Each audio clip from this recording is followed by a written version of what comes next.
Hi, Madam Yaya. Magluluto pala ako ngayon ng chicken curry. Nag-request si boss. Gusto niyo daw kumain ng chicken curry. Pag hindi ko alam lutuin yung isang ulam, nanonood ako sa YouTube.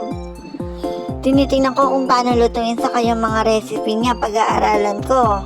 Actually, nagmana ako sa tatay kong mahilig magluto. Kung hindi nyo pala na itatanong, mangos kanita, makatatang ko. Bala mo itatang ko yung best friend ko na mo yung problema ko, sasabihan ko kayo. Saka pag magluto yo, alben kay makananong nang luluto.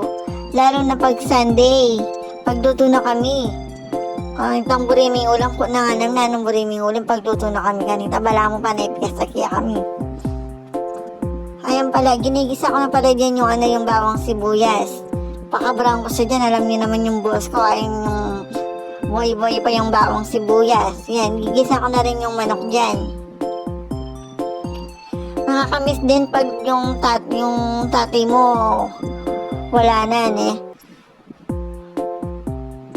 Potaro mga gak pa kinimi pa kanyang ko aga na ako na maraging ka na akong tatang. Makatatang ko kasi Ayan, may lagyan na ako rin palang kaiken pamintang po pang curry powder. Tapos si mekos ko, takpan kepa. Prito tayong bagya, baka tamin ako itang dugo-dugo na. Dugo-dugo na, may pa kanyang kaya Madam Yayan Tapos din king adon tasang tubig, ba't king nawaso? Ayan, tapos din ang tayarin ko kumama, lagyan na rin sangkap. Actually, kabang magluto ko niyang ken, magkain na ako, magpadurot na ako king west, mamipi na ako rin. Kasi, para nangyari naman nung bingka na akong boss, kaya yung daily routine ko gagawan ko na. Magluto, maglinis, tapos pag ready ko na rin bakal na kanyang ken, kasi ipapagbakalan ke.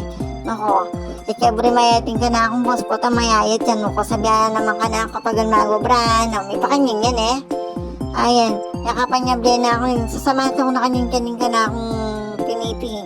Nuko, may taba na namin kaya kay Madam Yayan may pakanyang niya, meron ko na yan naman at tiyan. Wala na ako simparamdaman kaya may babawi na ako na naman. Ayan. Naku, may pakanyang yan may tabayo. Dago na tiyan may pakanyang niya. Oreta pa po makapalo, pag-ipalo, like and share lang po. Dakal pong salamat kaya kayong pamanalbe.